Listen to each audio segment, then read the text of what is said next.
Allí en Tenerife, cuando va a empezar el culto, yo me doy así un paseo por las sillas y a los que le veo comiendo chicle le pongo así la mano y digo, póngame el chicle ahí. Ay, pastor, digo, póngame el chicle, yo no soy escrupuloso, a mí no me da asco nada en esta vida, póngalo ahí. Y entonces me llevo 7, 8 chicles y después le digo, yo los voy a dejar aquí, después si quieren se los entrego. Dice, no, le da asco, le da más asco a ellos que a mí.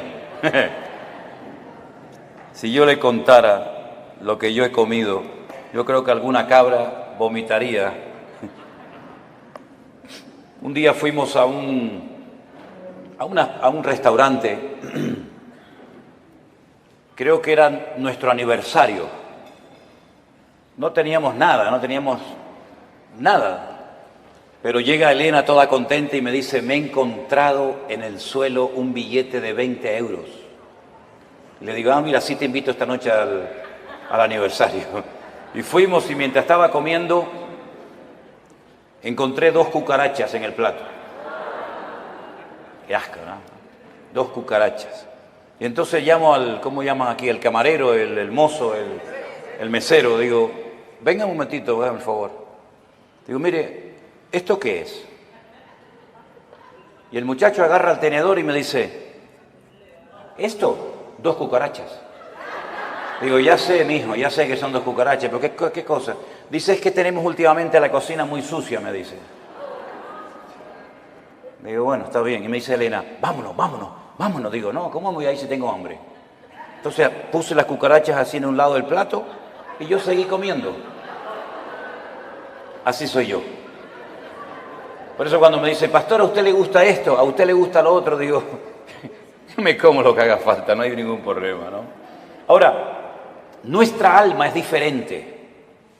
A nuestra alma no se le puede dar cualquier tipo de comida, porque el alma también se enferma. Y a veces hay gente en la iglesia que no levantan cabeza, ¿me explico? Gente que siempre están decaídos, están tristes, oras por ellos, escuchan los mensajes, pero que no terminan como de arrancar, yo digo, ¿no? Y es que a veces no se dan cuenta ni ellos que tienen el alma enferma. Y a veces dice, ¿por qué me viene a mí de repente esa tristeza cuando yo estaba bien la semana pasada? ¿O por qué me pasa a mí esta cosa o aquella otra? Y es que uno tiene que ir al manual, a la escritura, y pedirle al Señor olfato y discernimiento espiritual. Y el Señor te va a mostrar probablemente qué es lo que está pasando en tu vida, que a lo mejor llevas años con esa enfermedad espiritual, esa enfermedad del alma, y tú ni siquiera te has dado cuenta. ¿Saben que un día el Señor Jesucristo entró a predicar a una sinagoga? Las sinagogas no son como tenemos el culto nosotros, donde están todos juntos, ¿no? Las mujeres, los hombres, los niños, las niñas. No, las sinagogas nunca han sido así, ni en el pasado ni ahora. Las sinagogas son para la reunión principal para los hombres, solamente los varones. Y los niños que han hecho bar mitzvah, que han hecho una ceremonia que pasan de niño a hombre a partir de los 12 años y están con sus papás. Y las mamás y las niñas, ¿dónde están? Aparte, o en el balcón arriba, detrás de una pared, detrás de unas cortinas. Hoy en el culto lo pueden ver, pero no pueden estar juntos, hombres y mujeres. Aunque fueran marido y mujer, no pueden estar juntos. Ellas pueden ver al que predica, ellas pueden ver hacia afuera, pero los que están hacia afuera no las pueden ver a ellas, porque están como detrás de unas cortinas, ¿verdad? Detrás de unas celosías y no las pueden ver. Pero dice la Biblia que un día el Señor Jesucristo llegó a una sinagoga y dice que en medio del mensaje se para, lo interrumpe porque dice que vio a una mujer encorvada desde hacía 18 años. Repito, de adentro hacia afuera se podía ver, pero del púlpito, de la plataforma, allá nadie podía ver a las mujeres. Pero él la vio, porque lo que el hombre no ve, Dios lo sabe y lo conoce perfectamente. Y da igual dónde te escondas, da igual dónde vivas, da igual dónde estés, el Señor sabe dónde estás y cómo estás. Hizo algo que rompió todas las estructuras religiosas de cualquier sinagoga del mundo. Le dice a la mujer, ven, y la pone delante de todos los hombres. Y seguramente habrán dicho, ¿qué está haciendo este hombre? Esto es un pecado, esto es una falta de respeto, esto es una falta de reverencia. ¿Qué está haciendo este hombre? Poner en medio de nosotros a una mujer. Y dice la Biblia que esta mujer no se podía enderezar. Estaba totalmente curvada su columna vertebral. Y dice que llevaba en esa condición lamentable 18 años de su vida. No se perdió un culto, no se perdió una reunión en 18 años, pero siempre estaba igual o peor. Y esa historia solamente está en el Evangelio de Lucas. Marcos no habló de ella, ni Mateo, ni Juan, pero Lucas sí. Y Lucas dice la Biblia que era médico. Y Lucas la observó, a Lucas le contaron los síntomas que tenía y él llegó a la conclusión de que de ninguna manera esta mujer nunca se iba a enderezar. Ahora, el problema aparentemente era un problema físico, pero sin embargo la Escritura dice que tenía espíritu de enfermedad y por eso no se podía enderezar. Fíjese la preposición, las preposiciones son muy importantes, hermano, muy importantes. Como cuando el Señor le dijo a Moisés, desde hasta será tu territorio, pero no te salgas de ahí porque no te voy a dar nada, pero desde aquí hasta allí todo será tuyo. Las preposiciones en la Biblia son tremendamente importantes. Y por eso dice la Biblia que de ninguna manera se podía enderezar, porque era una persona que estaba que tenía espíritu de, no dice un espíritu, sino espíritu de. ¿Y cuál es la diferencia entre tener un espíritu o tener espíritu de enfermedad? Bueno, tener un espíritu significa tener un demonio, ¿sí o no? Tener un espíritu significa tener una presencia demoníaca en tu cuerpo, y entonces cuando una persona tiene eso, las evidencias son muy distintas, amigo. No es lo mismo tratar con un esquizofrénico, no es lo mismo tratar con una persona, digamos, poseída, que con una persona, por ejemplo, que le dan ataques epilépticos, aunque a veces a endemoniados le pasan esas cosas, pero la sintomatología, la patología de la persona es completamente diferente. Y es una lástima cuando a un endemoniado se lo trata como a un loco, o a un loco se lo trata como un endemoniado, que es muchas veces lo que pasa en las congregaciones. No, él está endemoniado. No está endemoniado. Tiene un problema psicológico, problema mental. Por eso hay que orar mucho y pedir sabiduría y discernimiento al Señor para saber ayudar a cada persona según su verdadera necesidad y no lo que a mí me parece que tiene. Porque le puede hacer muchísimo daño a una persona, ¿verdad? Ella tenía espíritu de enfermedad, una tendencia a la enfermedad, una tendencia a ese tipo de problemas que se manifestaban evidentemente de una forma física. Es como personas que tienen tendencia al desánimo, tendencia a la depresión, una tendencia, ¿verdad?, a la crítica, una tendencia al desánimo. Cada uno de nosotros tenemos áreas de debilidad dentro de nosotros, ¿sí o no? Claro que sí, unos más y unos menos, unas más evidentes que otras, pero todos tenemos tendencia, ¿verdad? Hay gente que tiene tendencia a hablar más de la cuenta, ¿sí o no? Bueno, aquí no en Guatemala porque ustedes están en un nivel espiritual diferente al nuestro, ¿no? Pero hay gente que tiene una tendencia a... Me dijo una hermana, dice, hermano, ¿usted cree que yo tengo don de lenguas? Y la miré así de arriba abajo y le digo, no sé si lo suyo es don de lengua, pero tiene una lengua que parece un don, hermana. ¿Sabe? Así que esta mujer tenía espíritu de enfermedad. Jesús, cuando oró por ella, no se manifestó como el endemoniado gadareno, revolcándose, pateando, con espumarajos, con actos de violencia, sino que ella no se movió, no le pasó nada, no hizo nada dramático, no hizo un show, no hizo un espectáculo, sino que el Señor dice que puso las manos sobre ella, cosa que nunca hizo con ningún endemoniado, y le dijo, mujer, eres libre de tu enfermedad. Y entonces dice que ella inmediatamente se endereza. Y claro, el principal de la sinagoga, ante semejante milagro, tenía que haber dicho, gloria a Dios, qué bendición que a esta hermana, que la hemos tenido 18 años en la congregación, por fin puede enderezar su vida y hacer una vida normal. ¿No hubiera sido lo más lógico esa reacción? Pues no fue esa la reacción. No le gustó nada, no le gustó nada lo que estaba sucediendo allí. Y entonces se levanta y dice: 6 días hay en que se debe trabajar. En estos vengan, pero no en día de reposo. Vamos a ver, para entender esta palabra hay que saber que durante la semana la sinagoga está cerrada prácticamente. El culto principal, para que me entiendan, es en el 7º día, en el día de Shabbat, el único día de la semana que según la Biblia tiene un nombre. Los nombres de la semana en la Biblia no son lunes, que es el culto a la luna, el martes al Marte, el miércoles a Mercurio, el jueves a Júpiter, el viernes a Venus, el sábado a Saturno y el Sunday o domingo al Sol. En la Biblia los nombres de la semana no tienen nombres, tienen números: día primero, día segundo, día tercero, día cuarto, día quinto, día sexto, Shabbat. El único día que tiene nombre es el 7º, porque el domingo es el primer día de la semana. Luego, cuando la gente va a la sinagoga es en el día de reposo, y él lo que está diciendo: venid durante la semana, pero no en día de reposo. Entonces, si en día de reposo no me dejas venir y durante la semana está cerrada, ¿qué es lo que está diciendo este hombre? No me vengan a molestar ni a cambiar mis estructuras religiosas en la iglesia o en la sinagoga, porque no lo voy a permitir. Ante semejante explicación, el Señor Jesucristo se levanta y le dice en el culto, en la reunión: hipócrita. Oye, qué culto tan interesante fue ese, ¿eh?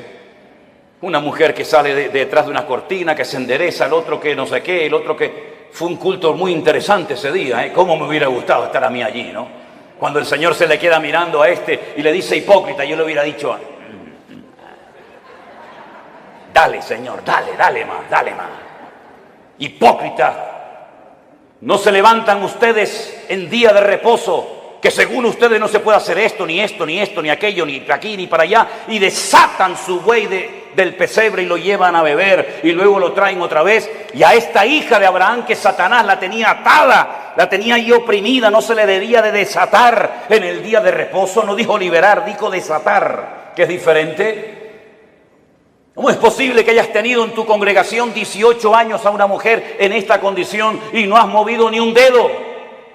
Y vengo yo y hace un milagro el Señor a través de su vida y su ministerio, y te enfadas y te enojas por lo que ha sucedido. ¿Saben que hay personas que no quieren que Dios les sorprenda? Hay gente que no quiere cambiar, hay gente que está cómoda, hay gente que está muy cómoda, muy apoltronada con su rutina religiosa, pero el Señor ha venido para romper estructura. El Señor ha venido a su casa a hacer lo que quiere, porque al fin y al cabo la iglesia no es suya ni mía. La iglesia es la casa de Dios y Él es la cabeza, yo soy el cuerpo. ¿Te vas a dejar sorprender por el Señor o ya lo sabes todo? Esto no se puede hacer, esto sí se puede hacer, ahora de pie, ahora sentado. Pero ¿quién eres tú, el dueño de la iglesia? ¿Qué te has creído que eres tú en la iglesia? El que abres y cierras la bendición de Dios.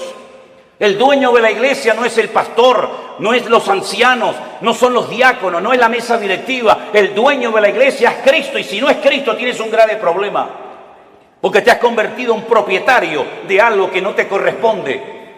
En vez de un administrador, en un siervo, que para lo que está es para servir y no para servirse de, como muchos hoy en día, que en vez de servir a la gente lo que hacen es que se sirven de la gente, y todo gira en torno a ellos, y se enfadan cuando no le dice a la gente: sí, pastor, sí, mi hermano, sí, el ungido, como si los demás no fueran ungidos igual que el pastor. ¿O usted no es ungido?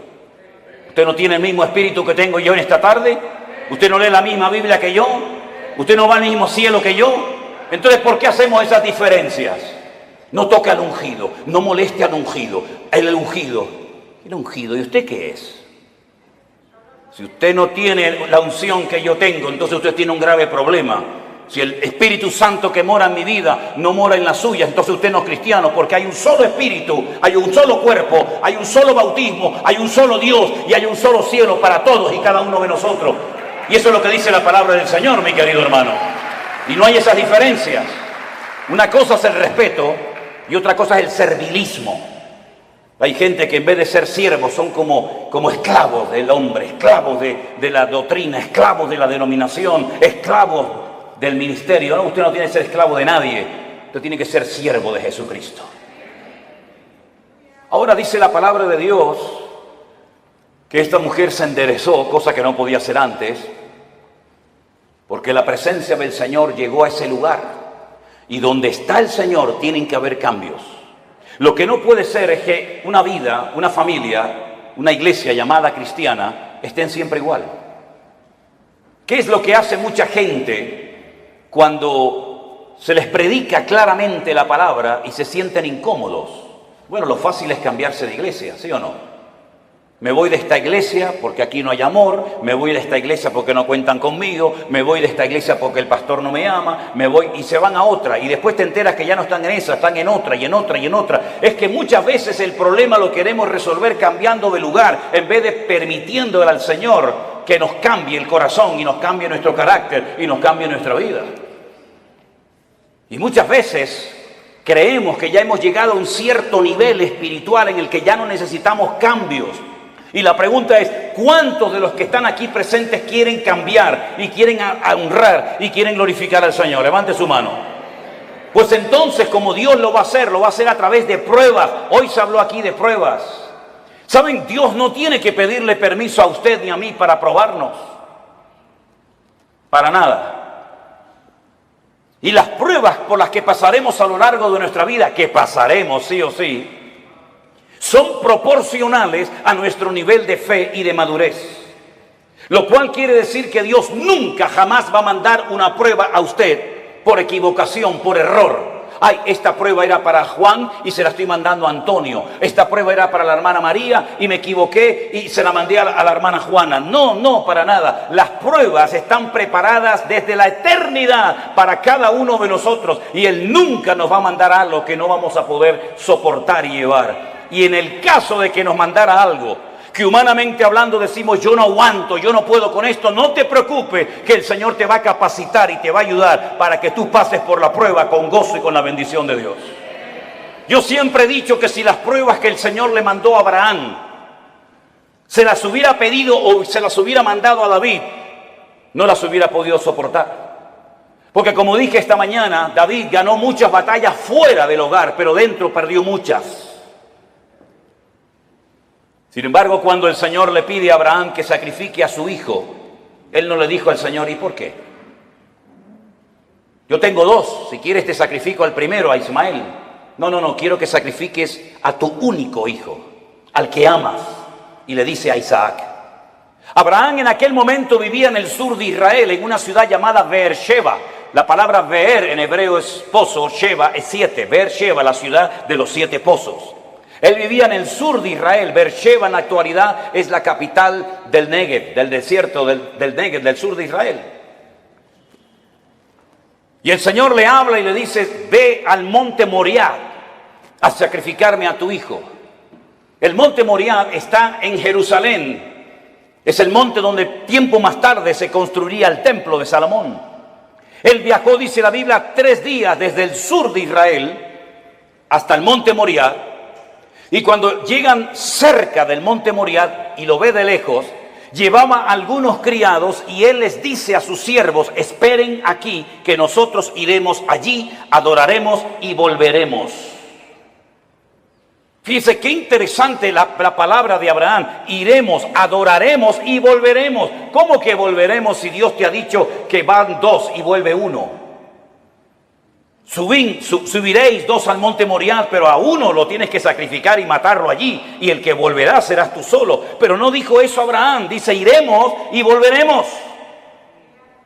No fue hasta el ministerio del apóstol Pablo, cientos, miles de años después de este acontecimiento, de la aquedá, como se llama en hebreo, de la atadura, que inspirado por el Espíritu Santo, el autor de la carta a los hebreos y también Pablo dijo que tenía este hombre tanta fe y tanta confianza en el Señor que si sacrificaba a su hijo, el Señor se lo podía levantar de entre los muertos. Nunca jamás en la historia Dios había resucitado a un muerto. Nunca había habido un precedente de un muerto que resucitara. Pero Abraham sabía, porque conocía a Dios. Y eso es muy importante, que tú conozcas la esencia de Dios para que sepas si esto viene de Dios o esto viene del diablo o sabe Dios de dónde viene esta prueba. Él sabía que si mataba a su hijo, Dios se lo podía levantar de entre los muertos. Cosa que metafórica o simbólicamente sucedió. Ahora, muchos se han imaginado toda la vida que Isaac era como un niñito pequeño, que si no quiere ir lo empujo y lo llevo a la fuerza. No, no se equivoque, no es así. Yo he visto en algunas iglesias y he visto en las escuelas dominicales que presentan a un niño de 7, 8, 9, 10 años, que el papá lo sube encima de un altar, lo amarra, saca el cuchillo y lo va a matar. Es que no es así lo que cuenta la Biblia. Si usted saca cuentas, y podríamos ir por los textos para demostrarle lo que le digo, Isaac tenía en ese momento 40 años. 40 años tenía el hijo de Abraham. Y por eso dice que iban ambos juntos, porque Isaac no era tonto. Isaac sabía perfectamente que un sacrificio necesita de una víctima, de un animal, cordero, cabra, oveja, buey o lo que sea. Y por eso él le dice al padre: Padre, veo que llevas el fuego, porque no era la primera vez que subía a un monte a sacrificar algo, a hacer un holocausto. Veo que llevas la leña, veo que llevas todo, pero falta lo principal, falta la víctima, falta el animal. Y el padre le dice: el Señor proveerá, hijo. El Señor proveerá. ¿Tú sabes que el Señor proveerá lo que necesitas? ¿Lo sabes? Abraham sabía que Dios iba a proveer lo que fuera, pero lo iba a proveer. Los dos caminaron lentamente hacia el monte Moriah. Isaac se somete a la voluntad del Padre, porque entiende que la víctima en ese caso, en ese día, va a ser él. Se deja amarrar, se pone encima del holocausto, porque la palabra que aparece en el texto original en hebreo no es que lo matara, sino que lo matara y lo quemara. Lo matara y lo quemara. Imagínate la prueba tremenda. E Isaac se somete y está dispuesto a ser una víctima inocente, porque el Dios de su padre le ha dicho que así se tienen que hacer las cosas. Ahora, Abraham venía de una tierra donde sacrificar a hijos, sacrificar a niños, sacrificar a vírgenes, sacrificar a personas era lo más normal del mundo. Pero él sabía que el Dios de su padre no era un Dios que pedía víctimas inocentes de seres humanos. Pero aunque no entendía nada, se sujeta al plan y a la voluntad de Dios. Hermanos, nosotros no hemos sido llamados para entender todo lo que Dios nos va a pedir y todo lo que Dios va a hacer en nuestra vida. Gracias a Dios no tenemos esa obligación de entender las cosas, pero sí tenemos la obligación y el deber de obedecer a Dios, aunque no entienda la voluntad y la voz de Dios para mi vida. Isaac no dijo: ¿y por qué yo? ¿Y por qué no Ismael? ¿Y por qué esto? ¿Y por qué aquello? Sino se sujetó. Silencio absoluto. ¿Oyen ustedes a Isaac hablando con su padre? ¿Oyen ustedes a Isaac quejándose contra Dios? En absoluto. Porque Isaac en ese momento, aunque él no era consciente, es un tipo de Cristo, sometiéndose a la voluntad del Padre Eterno, entregando su vida por todos y cada uno de nosotros. Y en el momento en el que Abraham va a sacrificar a su hijo, dice que se oyó una voz del cielo diciendo: alto, Abraham, no lo hagas. La prueba no se produjo porque Dios quería comprobar la obediencia de Abraham. Es que Dios no te prueba a ti, mi hermano, ni a ti, mi hermana, para saber cómo vas a reaccionar. Es que Dios no necesita probarte para saber cómo eres. Es que Dios no necesita pasarte por una prueba económica, física, espiritual o de la índole que sea para comprobar si eres obediente o eres un rebelde, si eres una persona espiritual o eres un cabezón. Dios no necesita probarte para sacar conclusiones. Ya Dios te conoce desde el vientre de tu madre. Las pruebas son para que tú descubras cómo eres tú realmente delante de Dios. Es un test, es un examen, es una prueba que Dios te pasa a ti para que sepas si verdaderamente amas a Dios o no lo amas. Para que te des cuenta si eres tan obediente como dices o aparentas ser. Las pruebas no son para demostrarle a Dios nada, son para demostrarte a ti mismo el tipo de creyente que tú eres. No el que te gustaría ser, sino el que realmente eres en ese momento. Y en esa prueba sale tu verdadero yo. Sale lo mejor de ti o puede salir lo peor de ti. Es en la prueba donde se ve realmente si se puede contar contigo. Todo eres bla, bla, bla, bla, bla, planes, proyectos, ideas, pero a la hora de verdad no vales para nada. Es en la prueba donde se demuestra si tú verdaderamente tienes paciencia y tienes temor de Dios y respetas al Señor y estás dispuesto a sacrificarte. Las pruebas, repito, no son para demostrarle a Dios nada. Las pruebas son para que tú te des cuenta el tipo de madurez, tus debilidades, tus carencias o tus puntos fuertes.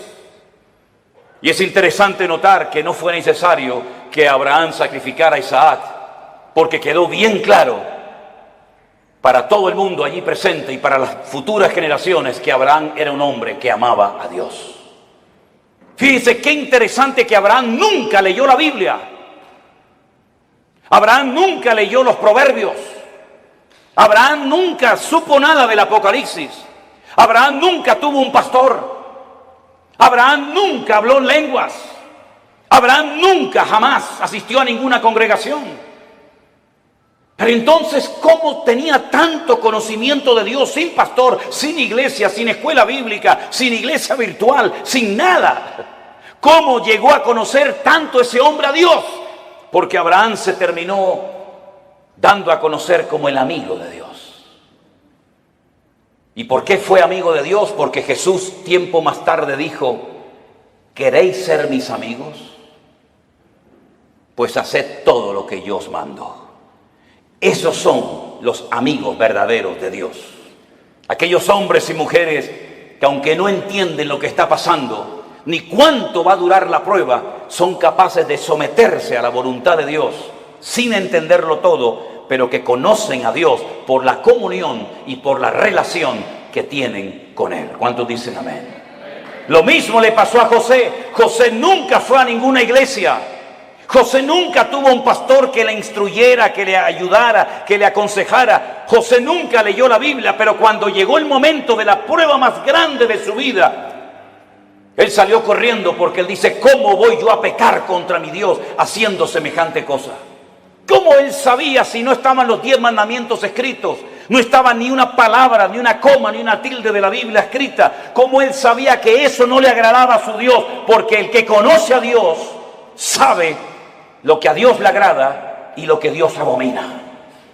¿Por qué hay tanta gente en las iglesias hoy en día que están todo el santo día pidiendo confirmación?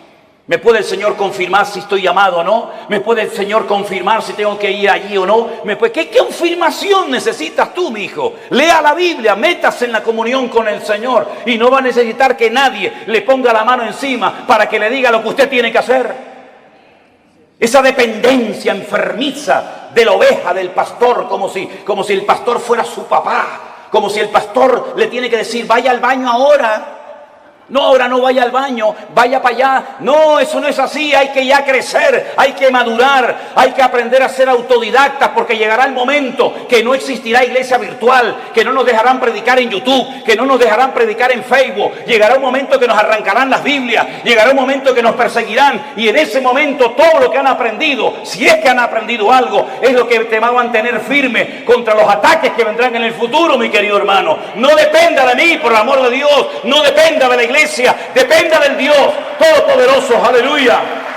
Y si no lo aprende, dudo que aguantes la prueba, porque la prueba solamente la aguantan los que aman a Dios. Yo he descubierto eso, hermanos. Las pruebas no las sacan con buena nota, con buena calificación los que han aprendido a cantar muy bien. Las pruebas no las aprueban aquellos que saben, digamos, predicar muy lindo. No, las pruebas las aprueban con muy buena nota los que en el fondo aman a Dios con toda su alma y con todo su corazón. Porque cuando una persona ama, hace cualquier locura. Cuando una persona ama, está dispuesta a poner a un hijo sobre un altar y degollarlo como si fuera una bestia. Cuando una persona ama, es capaz de oír de los labios de Cristo: vas a morir crucificado como yo. Y Pedro dice: tú sabes que yo te amo, Señor. Cuando una persona ama, está dispuesta a estar solo en una cárcel, sabiendo que no estoy solo, sino que Él está conmigo, y puedo terminar mi carrera y guardar la fe. Y cuando uno ama a Dios de todo corazón, puede escribir una carta diciendo: en mi primera defensa ninguno estuvo a mi lado, todos me desampararon.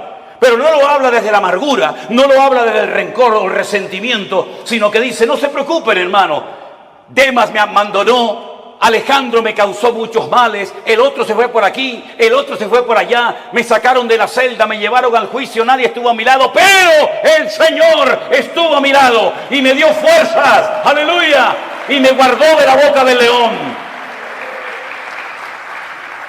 En el peor momento de su vida, cuando todos, Timoteo, Tito, Priscila, Aquila, Silas, y el otro, tenían que estar con Pablo, ni uno apareció. Pero el Señor estuvo a mi lado y me libró de la boca del león y me seguirá librando. A Él la gloria y la honra y el imperio por los siglos de los siglos, dice Pablo. A ese nivel tenemos que llegar. A ese nivel de fe, a ese nivel de madurez, a ese nivel de esfuerzo y sacrificio es al que tenemos que llegar todos y cada uno de nosotros. Porque todos vamos a ser probados en mayor o en menor medida. Y dice la Biblia que los que son fieles y aman al Señor, Dios nos guardará de la hora de prueba que ha de venir sobre todas las naciones de la tierra. Hace años atrás la gente de Europa venía a América, cuando el continente europeo quedó totalmente arrasado por la Segunda Guerra Mundial. Alemania quedó destrozada completamente. Italia quedó destrozada. Toda Europa plagada de muertos. Edificios derrumbados, familias destruidas, 6 millones de judíos asesinados en los campos de exterminio nazi. No había esperanza, no había trabajo, no había comida, no había nada. La gente cogía un barco y se iban a Argentina, se iban a Cuba, se iban a Venezuela, como mis antepasados se fueron en barcos de vela a Cuba, Argentina, a Venezuela, porque eran países que ofrecían una esperanza a millones de personas que lo habían perdido todo, padre, madre, salud, casa, de todo. Pero ya eso pasó a la historia, mis queridos hermanos. Y más ahora que hemos conocido y hemos descubierto la perla de gran precio, que es nuestro Señor Jesucristo. Yo no necesito ir a los Estados Unidos para ser bendecido. Yo no necesito irme a países árabes o a Dubái, porque allá hay mucho trabajo. ¿Es que acaso el Dios de Guatemala o el Dios de Nicaragua o el Dios de Haití o el Dios de Cuba o el Dios de Japón es más pequeñito que el Dios de allá? ¿No ha dicho el Señor, yo estaré contigo todos los días hasta el fin del mundo? ¿No nos ha demostrado el Señor que Él es el dueño de la plata y del oro? Que no es mi esfuerzo personal, sino es la misericordia y la grandeza de Dios lo que a mí me permite hoy comer, vivir, respirar y tener victoria en mi vida. Permítame decirles que este muchacho que estuvo a punto de ser sacrificado, imitando o intentando imitar el ejemplo de su padre, cuando hubo miseria y los animales no tenían pasto para comer y faltaba el agua en los pozos, él sintió en su corazón hacer lo mismo que hizo su padre, que ir a Egipto. Oye, cada vez que había hambre y miseria en Canaán, siempre había de todo en Egipto. Nunca faltaba el agua, nunca faltaba el pasto, siempre en Egipto había de todo. Y el Señor le dice a Isaac, no vayas a Egipto. Pero Señor, mi padre fue a Egipto. Claro que tu padre fue a Egipto. Y a Egipto se le metió en su casa. ¿O no te acuerdas de tu hermanito Ismael, de quién nació? Y no te acuerdas de doña Agar, no te acuerdas que se fue de Egipto, pero Egipto se le metió en la casa. Tú no tienes que ir a Egipto para nada, tú te quedas aquí. Pero Señor, yo vivo en Beersheba, yo vivo en un desierto, no hay agua, no hay nada. Y el Señor le dice, siembra. ¿Pero dónde? Siembra ahí en la arena, siembra en la arena. Y después, ¿cómo riego la semilla? Escarba, busca, y empezó a escarbar, ¡pum!, le salió agua. Y vinieron los enemigos y dijeron, hay que taparle el pozo. Y le taparon el pozo. ¿Y ahora qué hago? ¿Me voy a Egipto? No, vete más allá. Siembra más allá y busca agua. Y encontraba agua en todos los lados. El agua estaba debajo, solamente había que buscarla. Y dice que ese año sembró y cosechó a 100 por 1 en el desierto sin agua. Y al final vinieron los enemigos, los que le echaban tierra y piedras a sus pozos, a hacer un pacto con él, a pedirle perdón y a decir, se nota que Dios está contigo. Eso es lo que el mundo necesita ver en nosotros los cristianos. Que nuestra dependencia no está del dólar, nuestra dependencia no está de los países del norte. Nosotros dependemos del Rey de Reyes y Señor de los señores. Y el Señor está contigo como poderoso gigante. ¡Alabado sea Dios! ¡Aleluya! ¿No dice el Señor que yo soy el Dios de la plata y del oro? Qué fácil es decirlo, ¿no? ¿Sí? Nosotros hemos vivido por fe 40 años de nuestra vida. Y hemos enseñado a nuestras hijas a vivir por fe. Y hemos vivido desde el minuto 1 que nos casamos y desde el minuto 1 que salí de la escuela bíblica he vivido por fe. No he dependido de nada ni de nadie, sino solamente del Señor. Ha habido momentos de abundancia, ha habido momentos de escasez, pero el Señor nunca nos ha fallado, jamás, jamás. Hemos dormido en grandes hoteles, hemos dormido en carreteras, hemos dormido en selvas, hemos dormido en gasolineras, hemos dormido en la calle, hemos dormido en casas abandonadas, hemos dormido en montones de lugares, pero no da igual, porque lo importante no es lo que uno tiene, lo importante es lo que uno es en Cristo Jesús. Y ese nivel de fe es la que necesitamos hoy en día, los cristianos del siglo XXI. Yo decía esta mañana, y se lo recuerdo, que a veces el mundo se ha metido de tal manera en nuestras vidas que parece que si no tenemos el último zapato, la última camisa, el último teléfono, la última computadora, como que nos entra la depresión. Y yo pregunto, ¿qué tenía Pablo? ¿Qué tenía Pedro? ¿Qué tenía Santiago? ¿Qué tenían nuestros hermanos en la Segunda Guerra Mundial? No tenían nada, pero cuanto menos tienes es cuanto más el Señor está contigo. Y esa es la vida que el Señor quiere que vivamos. Por eso yo siempre he predicado y lo digo. Hermanos, la Biblia que predicamos es la misma. El Espíritu Santo es la misma. El Salvador es el mismo. El poder de Dios es el mismo, pero la iglesia no es la misma. No, la iglesia no es la misma.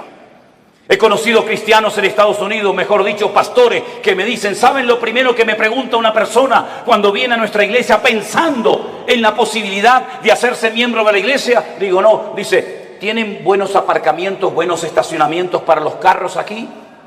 Sí. ¿Tienen aire acondicionado las clases de los niños? Sí. ¿Las butacas de la iglesia son de madera o son así mulliditas? Y cuando pasan la lista y tienen todo lo que sus necesidades demandan, ¿se hacen o no miembros de esa iglesia? Yo te mandaría un tiempo a África, a Corea del Norte, a Irán, a Pakistán, y a lugares donde los hermanos a escondidas de noche tienen que ir con un pico y una pala a romper bloques de hielo así de gordo y bautizarse en lagos helados para que no los maten las personas que están a su alrededor. Te mandaría a lugares donde solamente hay una Biblia para toda la iglesia y los hermanos se la pasan de unos a otros durante varios días y la copian a mano. Y yo tengo Corintios, yo tengo Efesios, yo tengo Gálatas, yo tengo Romanos, yo tengo los Proverbios, porque hay una sola Biblia para toda la iglesia. Cuando estábamos en Kenia y nos enfermábamos y lo primero que pensamos era en ir al médico, los de allí nos decían, no, no hace falta. ¿Cómo que no? Dice, no, vamos a orar, vamos a orar. Porque sabían que tal vez no tenían dinero para medicinas, pero tenían a su alcance el poder de Dios. Nos hemos hecho tan burgueses espiritualmente hablando que si se retrasa la comida 10 minutos ya nos ponemos nerviosos. Nos ponemos tan nerviosos cuando faltan determinadas cosas y después algunos me dicen, no, yo quiero servir al Señor. Me vino uno una vez a la iglesia y me dice, yo quiero servir al Señor. Y estaba de pie, yo estaba poniendo la moqueta en la iglesia con un señor ya muy mayor. Y le digo, ¿y por qué no te agachas y me ayudas a poner la moqueta de la iglesia? Y me dice, es que yo soy cantante, yo soy músico. Digo, tú eres un idiota. ¿Cómo que cantante y músico? ¿Los cantantes y los músicos no trabajan? La Biblia dice que el que no quiere trabajar, que no coma, es decir, que se muera de hambre. Eso dice la Biblia, ¿eh? No quiere trabajar, no coma. Y el que no come ya sabe lo que le pasa. ¿No trabajaba el Señor? Dice, yo trabajo y hago la obra del que me envió. En otras palabras, mis queridos hermanos, la iglesia tiene que despertar y darnos cuenta de que si la iglesia sigue viviendo como ha vivido en estos últimos 30, 40, 50 años, por eso la iglesia entró en una decadencia, por eso el mundo se metió en la iglesia, Por eso la gente ha salido herida, por eso la gente ha comido veneno y comida caducada en las congregaciones. ¿Por qué? Porque nos hemos agarrado a cosas y hemos convertido la iglesia en el campo, cuando la Biblia dice que el campo es el mundo, no la iglesia. Y por eso para algunos la iglesia virtual era una locura, porque necesitan el púlpito, necesitan la banca, necesitan tocar. Y el Señor nos ha enseñado que sin púlpito, sin banca, sin nada, el Señor ha alimentado y bendecido a su pueblo en todas las naciones de la tierra. Por eso yo les animo a todos y a cada uno de ustedes que no olviden todo lo que hemos aprendido desde marzo del 2020 hasta el día de hoy. Que no tengamos una amnesia, sino que recordemos todo lo que el Señor nos ha venido enseñando y mostrando día a día.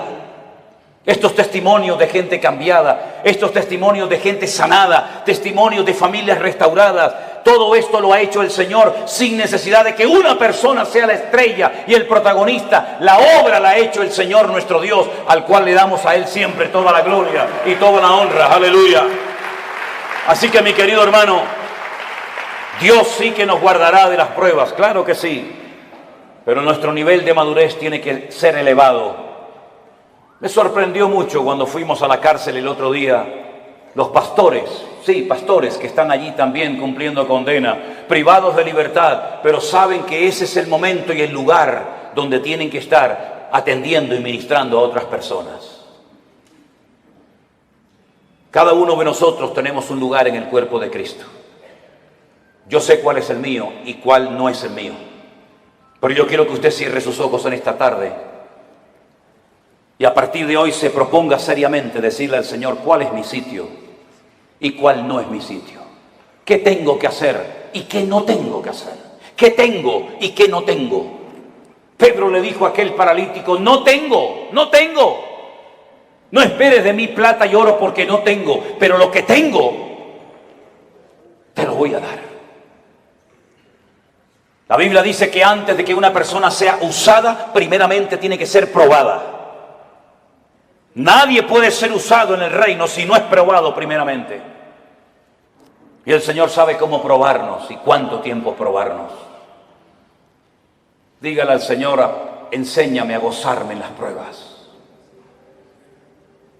Descubre mi corazón para que realmente me dé cuenta si verdaderamente yo te amo o no te amo tanto.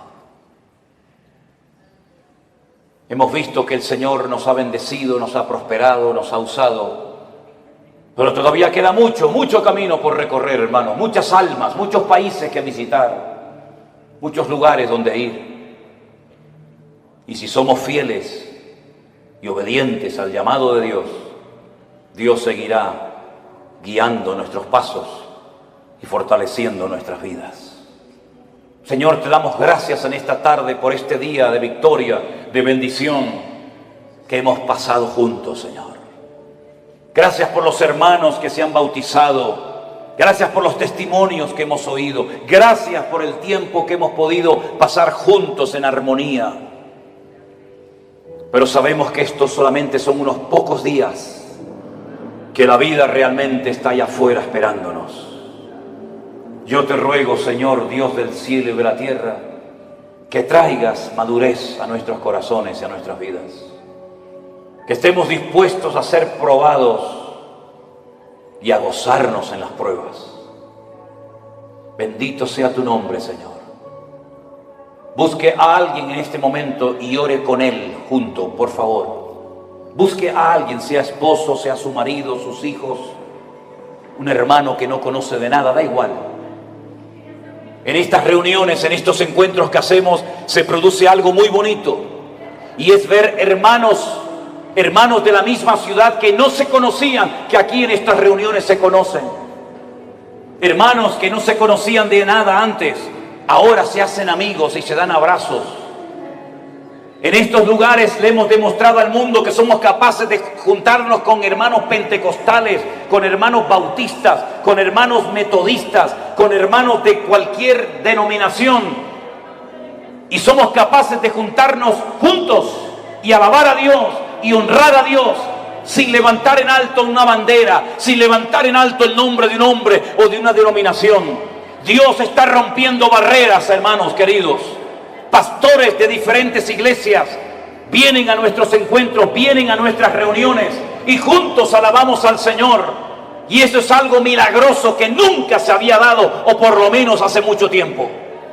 Aquí nos juntamos hermanos de diferentes nacionalidades, ricos, pobres, blancos, negros, hermanos que tienen una tendencia denominacional, hermanos que tienen otra creencia denominacional, hermanos que levantan las manos, hermanos que no levantan las manos, hermanos que hablan en lenguas, hermanos que no hablan en lengua. Eso es lo de menos. Lo que nos une no es eso, lo que nos une es el amor de Dios.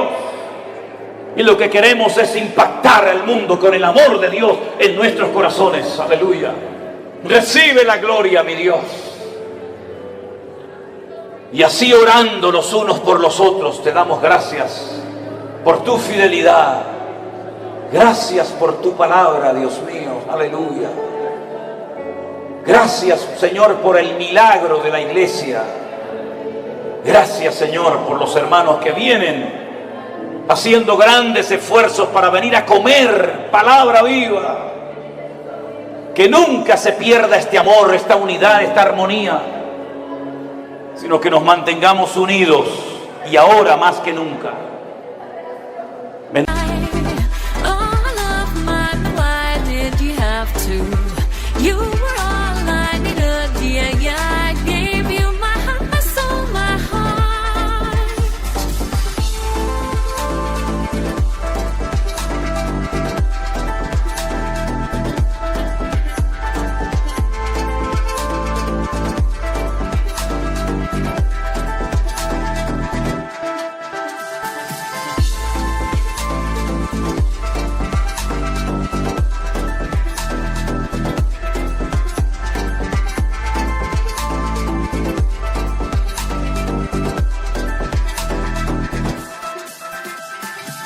Never thought I'd find love like this.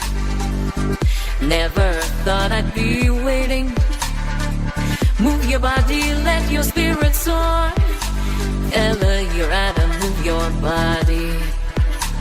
And the way you speak to me brings thoughts